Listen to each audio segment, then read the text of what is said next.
Good morning and welcome back to the Pink Table. We are heading into the weekend. Yeah, let's take a look at Matchday 7.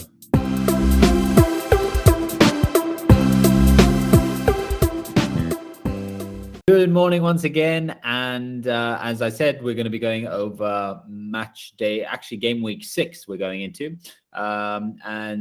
We will be going over our fantasy leagues and our teams for this round. So Elaine, quickly, let's just go over the top game week purchases this week and the top game week sales. Okay, yeah. So if we take a look at the main purchases being made at the moment, they make a lot of sense. Barella's looking on fine form for Inter at the moment, racking up assists and goals. Chiesa is going to probably become very important for Juventus with the injuries to Dybala and Morata. Destro on a hot streak, and when he hits those, they normally last for a little bit of a stint. Veretout called up for the French team, getting lots of goals from Roma, also the penalty taker, so lots of points. And João Pedro, the evergreen. I think he's been getting me solid points in Fantacalcio for 4 or 5 years now. Yeah. And then we have top game week sales, which is Çalhanoğlu. He's just not performing. He goes through his stints of form. Leao and Rebic, I'm guessing they're being sold specifically because we do have a game against Atalanta this weekend, which is really hard.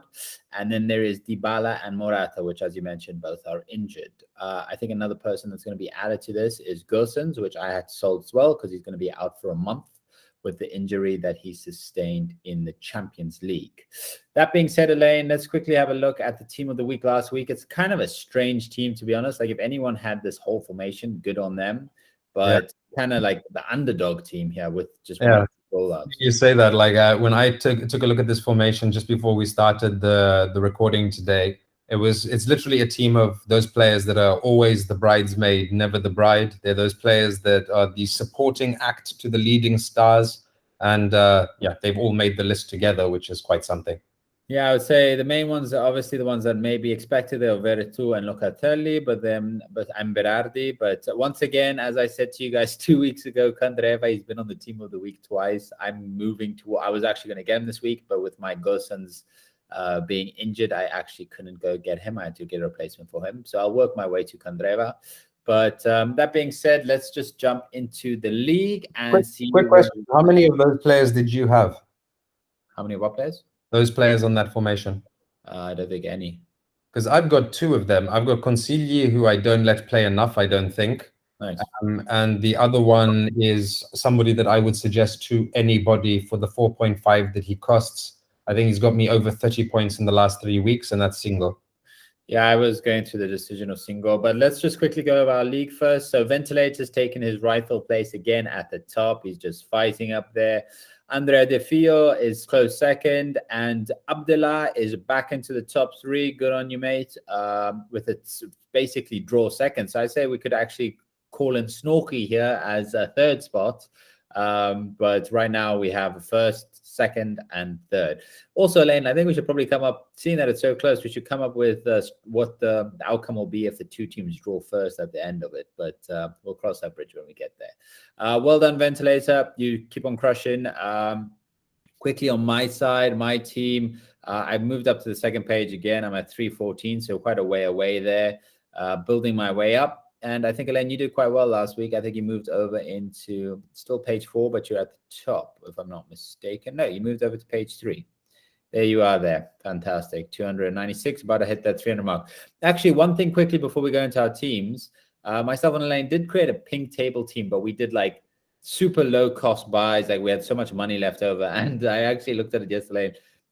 That's not the strategy. We're 3rd last there with the Pink Table. So yeah, that's also partially my fault. I have not been managing the team. I bet you if we go take a look at it right now, there'll probably be some players who aren't actually getting game time. So that's partially on me, and I need to take the reins of that team a bit more and see if I can keep up that low budget performance, because right now relegation is imminent. Okay. So going into my team of the week, as I mentioned, I got rid of Robin Gosens. And so first of all, I'm playing Reina against Bologna because I don't trust Szczesny against Torino. So Reina against Bologna. I have Hernandez against Atalanta, which is going to be rough. Di Lorenzo against Fiorentina, going to be rough. Carlos Empoli, that's probably my only hope there. And then I was actually for 4.5 from my sale of Gosens. For me, it was between Singo and Bastoni of Spezia. And to be honest, watching Bastoni play against Milan, I'm going to give him a go. Once they have Inzola back up front, a lot of the assists come from him. So I'm going to give Bastoni a go because actually he's only got 1 point less than Singo overall this season. So we'll see how he pans out. Cuadrado, Boca, Milinkovic, João Pedro. I put João Pedro as captain because he's playing against Venezia. Milinkovic against Bologna as vice captain. Cuadrado against Torino is going to be rough. Boga against Inter is going to be rough, but that's what I have. And unfortunately, my second striker, Arnautovic, is playing against my goalie, so that's kind of unfortunate. But I have Vlahovic against Napoli, which is also going to be tough. My bench is not looking great. Calabria against Atalanta. Milan may concede. Scamacca against Inter. Who knows? And Cagliari against Napoli as well. So this is going to be a rough week for me. I can either hit big or not. What do you think? One quick question I have for you. You went double captain last week, didn't you? Yeah. How did that pan out? Not bad. Vlahovic scored a goal, and Arnautovic scored, but he also missed a penalty. So it was decent. I think overall it was like, I think Arnautovic got me 5 points, so he got me 10, and Vlahovic got me 10, so he got me 20. So I got 30 points from that. Not bad at all. Yeah. Yeah, it's interesting to see how your midfield has become pretty much the same as mine. I think the only difference there at this point is Cuadrado. Yeah. So it's an interesting team, but once again, it's the same situation you had a couple of weeks ago where all your players are playing really tough games. Yeah. Before we jump into Elaine's team of the week, just let's look at the form of the games. Tonight, we kick it off with Cagliari Venezia. So that's my João Pedro playing there. Tomorrow, we have Salernitana Genoa and the derby of Torino, Elaine. So it's Torino Juve. That's going to be really interesting. Unfortunately, there's people missing on the Torino side and there's people missing on the Juventus side. So let's see if that maybe eases things out. And then Saturday night, I think it's going to be a good game. So Sassuolo Inter. Yeah, Saturday is the day to watch of the two we've just spoken about. Tonight's more of a low-key affair, but tomorrow the derby or the derby in Torino is going to be something interesting to watch. Juric's team plays well. Juventus is in a bit of trouble, but picking back up steam. And Sassuolo Inter, two teams that play open, attractive football. It's going to be interesting to see how that one goes. Then on Sunday, I would say the games to call out are specifically, Fiorentina Napoli, which I think is going to be a cracker, and then it ends it off with Atalanta Milan. Roma Empoli should be a straightforward. Well, Empoli are playing well, but at home in Rome should hopefully be able to get back on track and beat Empoli. But other than that, I agree with you in the sense that the games to watch are definitely Fiorentina Napoli and Atalanta Milan, but keep an eye on the two Roman teams who have had European games yesterday, and especially for Roma, having traveled to the Ukraine, I've got a funny feeling that energy levels might be low. Okay, let's have a look at your team. Okay, so yeah, as we were talking about that list of players that got mega points from last week, we can see that those two players I've gone ahead and added for this game week. Silvestri will be my goalkeeper for the first time up against Sampdoria. I think he's got a bit of a better chance than not conceding than Mike Magnan against Atalanta. Very brave of me to go for the two Torino defenders against Juve, but seeing as how they're missing pretty much their whole attacking department minus Mosikin, I feel quite confident with keeping the two Torino players in. My main question is, do I leave Cambiasso in against Salernitana? I think I might. Otherwise, Neutink against Samp is going to be my option. That is my only real question at the moment. The midfield is, like I said, the same as yours with João Pedro, Milinkovic, and Boga. I've just got the addition of Zaniolo as my fourth man. And this week, my purchase, I was going to bring in Pellegrini, but I decided for this game to throw on Rebic because I think that if anybody's going to give Atalanta a problem, it's going to be him. And then I've gone for the duo of Abraham and Osimhen. They're looking really good at the moment. I just had to weigh up. Do I think Osimhen is going to score against Fiorentina more so than I think Vlahovic is going to score against Napoli? And I went for that as my guess there. I went for the big man from Napoli. So Rebic, Vlahovic is my only other ballottaggio here.